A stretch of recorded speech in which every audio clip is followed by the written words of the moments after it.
Olá você, começa agora o Pauta Especial aqui pela sua TV Educativa Canal 3. Hoje conversando um pouco mais sobre o panorama político que se apresenta atualmente, de que maneira o panorama político atual pode projetar a 2014. Como é que será o cenário político em 2014? Quem é que tem chance, quem não tem? O que está acontecendo hoje pode de fato modificar o cenário político do ano que vem? Bom, quem está conosco é o professor da Universidade Federal de Alagoas, cientista político, professor Júlio César Gaudêncio. Aqui a gente agradece, viu, professor, por comparecer ao nosso programa. Alagoas respira política, não é? Eu não sei como, mas o alagoano adora política, faz isso o tempo todo. Mesmo aquele que diz eu detesto política, está fazendo política. Obrigado, professor. Eu que agradeço, Elias, ao convite e espero que a gente possa, levando em consideração então essa paixão e esse amor do alagoano por política, trazer aqui para a discussão questões interessantes. Pois é, professor, para muita gente, só o TRE não acredita, 2014 já está valendo, tanto que as ações estão no cotidiano, as pessoas podem identificá-las como eleitoreiras ou eleitorais, e aí a qualificação cada um vai dar. Mas, de fato, o que está acontecendo hoje pode, de alguma forma, interferir no ano que vem, no futuro das eleições do ano que vem? De fato, na verdade, embora a gente tenha estabelecido os prazos formais de início e de término dos processos eleitorais, mas levando em consideração que política ela sempre está norteada por elementos de incerteza, os candidatos, obviamente, vão sempre iniciar as suas ações políticas muito anteriormente aos momentos efetivos das eleições. Então, um pouco a ideia de que, obviamente que de forma muito informal, mesmo porque não é permitido legalmente, mas a ideia é que política, que campanha se faz a todo momento. Muitas vezes, inclusive, alguns candidatos já começam a fazer campanha no momento após até mesmo as vitórias eleitorais. Pois é, A justiça eleitoral todo ano, e sobretudo no ano eleitoral, aparece com um pacote, Por muitos advogados eleitorais é um pacote de maldades, mas nem tanto, porque a própria comunidade entende aquele pacote como sendo de bondade, sim, que em determinado momento estreita o caminho por onde passa exatamente aquilo que vai desvirtuar a vontade popular, que seria o voto legítimo, a vontade de uma expressão pura do eleitor, que é a compra de voto e tantos outros descaminhos. Contudo, o Congresso Nacional, que há muito tempo a comunidade vem pedindo, que atue de uma forma mais incisiva em pontos que são conceituais do sistema eleitoral, ainda não se debruçou ao ponto de votá-los. Apareceu aí uma mini-reforma, que eu de fato desconsidero como sendo uma mini-reforma. Se você vai decidir se vai ou não botar outdoor, se vai ou não diminuir o tamanho do adesivo ou da placa, definitivamente isso não altera absolutamente nada no cenário, ou não, professor? Na verdade, embora muitas dessas alterações elas sejam importantes, pensando aí efetivamente o cenário das disputas eleitorais, para que você tenha regras que efetivamente permitam que esse exercício do voto ele se dê de uma forma plena e efetiva, mas do ponto de vista das reformas eleitorais e das reformas políticas que muitas vezes se espera por parte dos nossos políticos, essas reformas, efetivamente, elas não aconteceram, Então, um pouco a ideia de que criou-se, inclusive, a partir das mobilizações que aconteceram aí de junho, em diante, que o movimento de reformas ele se daria de uma forma muito mais ampla, pensando aí questões que são tão debatidas e tão levadas pela opinião pública, como, por exemplo, a questão do financiamento público de campanha, a questão do voto distrital, da lista fechada e tantas outras questões que, efetivamente, teriam um impacto muito maior do ponto de vista das dinâmicas do nosso sistema político, mas que ainda você não consegue vislumbrar quando é que, efetivamente, essas reformas elas vão, efetivamente, fazer parte de uma pauta mais efetiva e quando, possivelmente, então, elas vão acontecer. Essas reformas, essas mudanças, de fato, melhorariam o sistema político atual? Nós já tivemos no passado financiamento público de campanha. Na verdade, essas questões que são diretamente relacionadas a mudanças do ponto de vista institucional, elas sempre geram um certo grau de incerteza. Na verdade, a gente tem muita incerteza acerca daquilo que é gerado levando em consideração o que se tem à disposição. Então, não há como a gente prever efetivamente se os resultados gerados, por exemplo, pela adoção de uma lista fechada, né, para as próximas eleições, seria algo efetivamente positivo, né? Mas, obviamente, que você vai ter aí pontos de vista divergentes com relação ao que é que efetivamente é bom ou ruim, o que é melhor do que o quê, né? E existe, dentro do próprio debate que é realizado pela ciência política brasileira, alguns que defendem que, por exemplo, a gente precisaria adotar um sistema político próximo do sistema político alemão, né? Sistema distrital misto e tudo mais. Como é que funciona esse sistema, professor? Que basicamente o que ele enfatiza é o fato de que você tem, né, não mais essa distribuição em termos das cadeiras legislativas, em termos dos estados, como nós adotamos, e aí nesse sentido a gente pode até dizer que os nossos estados funcionam como mega distritos, né? Mas é um pouco, você fracionaria territorialmente ainda mais, né, o território brasileiro. Geralmente esses distritos são de magnitude 1, ou seja, um candidato é eleito por distrito, né?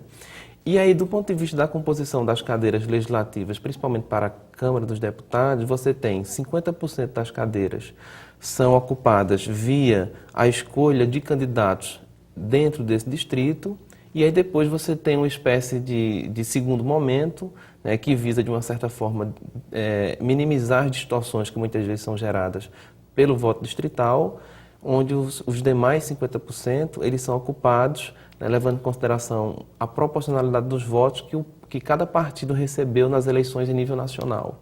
E aí se dá, assim, o processo de composição da Câmara dos Deputados. Isso, em determinado momento, não fragilizaria os pequenos ou impediria o surgimento de outros? Há quem diga que a gente já tem partido demais. Sim, não, isso é verdade, né? Inclusive, grande parte das dificuldades que são enfrentadas com relação à implementação de processos de reforma é justamente porque, muitas vezes, o sistema que se vislumbra é um sistema que, de uma certa forma, ele fere diretamente, por exemplo, os pequenos partidos, né? Por exemplo, se você pensa a ideia da mudança, por exemplo, de um sistema proporcional para um sistema majoritário, mais uma vez você tem, de uma certa forma, tende a privilegiar os maiores partidos. Os maiores aqueles partidos. que são mais articulados, mais organizados. Da mesma forma, se você pensa o voto distrital, também isso, né? Se você pensa a questão da efetivação de uma cláusula de barreira que determine que o partido, para competir em uma determinada eleição, ele precisa, né, ter um percentual, né, de representações nos estados. Então, todos esses elementos que muitas vezes são pautas das propostas de reforma, eles sim, né, tendem a prejudicar, por exemplo, essa maior representatividade que a gente teria do ponto de vista social, uma vez que é um pouco a ideia de que, se você tem um fracionamento partidário muito grande, isso, de uma certa forma, reflete, na verdade, a complexidade que é o tecido social. É muito embora também, né? Alguns acreditam que, levando em consideração a história brasileira, a diminuição do número de partidos necessariamente não implicaria, né, nesse tipo de resultado. Uma vez que os partidos, no nosso caso, são partidos muitas vezes pensados e criados meramente, tão somente para vencer eleições e para atender às demandas de determinados momentos eleitorais. Há quem diga que partido é um instrumento para se chegar ao poder e ponto. Verdade? Na verdade, inclusive, se a gente considera grande parte das reflexões, né, que tomam como parâmetro a análise sobre os partidos políticos, os partidos, de fato, às vezes a gente tem até aquela visão tanto quanto encantada, né, de que os partidos geralmente são entidades que, né, levam a cabo determinadas bandeiras, ideologias, e isso eu não estou querendo dizer que não seja verdade. Exatamente. Lá no papel tem. E, na verdade, de uma certa forma, do ponto de vista prático, às vezes você consegue perceber distinções, né, entre um partido e outro. Mas, do ponto de vista mais formal, os partidos, eles são as entidades, né, de representação e de mediação política. Logo, né, geralmente os partidos, eles são criados com um objetivo muito claro, que é a ocupação dos postos de Estado e de decisão política. Então, essa história de esquerda e direita é coisa de canhoto e destro mesmo, não tem nada a ver com política, não. Na verdade, essa dicotomização que se criou do ponto de vista da história política, do pensamento político, isso reflete, sim, obviamente, contextos muito específicos, em que você tinha, né, uma diferenciação do ponto de vista dos posicionamentos, né, políticos e ideológicos de determinados setores da sociedade, né, mas que, com o processo de mudança, de complexificação das sociedades, cada vez mais essas diferenciações em termos de posicionamento ideológico, eles deixam de ser tão importantes. Isso não significa dizer que eles não existam, que eles não façam parte ainda do cenário político, mas cada vez mais, né, a impressão que se tem é que se torna menos importante, né? Tem uma coisa interessante na ciência política, que a gente discute quando está trabalhando com eleições, que é a ideia de que para se vencer eleições, a gente precisa alcançar aquele que a gente chama de eleitor mediano, que é aquele indivíduo, né, que no final das contas vence a eleição. Então, você está pensando em eleições majoritárias, é aquele indivíduo que representa justamente 50% mais um dos votos. E uma das principais características das democracias contemporâneas é que, geralmente, esse eleitor mediano, dentro do espectro ideológico, ele não está à extrema-direita, não está à extrema-esquerda. Geralmente, ele está ali pairando pelo centro. Pelo centro, né? Ser de centro é muito confortável, porque você pode cair para um lado ou para o outro. Mas, professor, todos esses pontos que nós falamos aqui, a presidenta Dilma queria botar inicialmente sob um formato de plebiscito, depois o Congresso quer colocar em formato de referendo.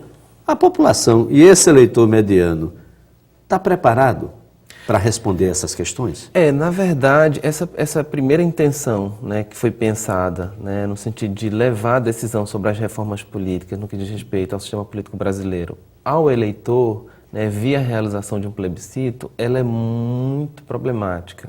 E aí, com isso, a intenção não é necessariamente desqualificar o nosso eleitor, mas é justamente levar em consideração o fato que os aspectos que estão diretamente relacionados ao nosso aparato institucional são complicadíssimos, né, e que muitas vezes nós, cidadãos comuns, efetivamente não dominamos. Então, por exemplo, você imagine você pedir para que o eleitor ele decida se, por exemplo, do ponto de vista da fórmula que ele quer adotar para a distribuição das cadeiras, ele escolha a fórmula Cent Language, a Cent Language modificada, a fórmula Dondit. Então, são questões que, de uma certa forma, são elementos complicadores da questão e que o eleitor comum, ele não tem muitas vezes ciência de como consciência de como isso funciona, e isso pode interferir para mal na decisão que ele, porventura, venha a tomar na hora de um movimento como esse. Ou seja, com mais informações, a gente termina decidindo sempre muito melhor. Olha, daqui a pouquinho, logo após o intervalo comercial, a gente vai falar sobre o Facebook. O Facebook se materializou. E se materializou em cartazes que demonstram claramente a indignação da população brasileira. De que maneira esses cartazes e essa indignação materializada poderá interferir no pleito de 2014? É só um instante, a gente volta já já.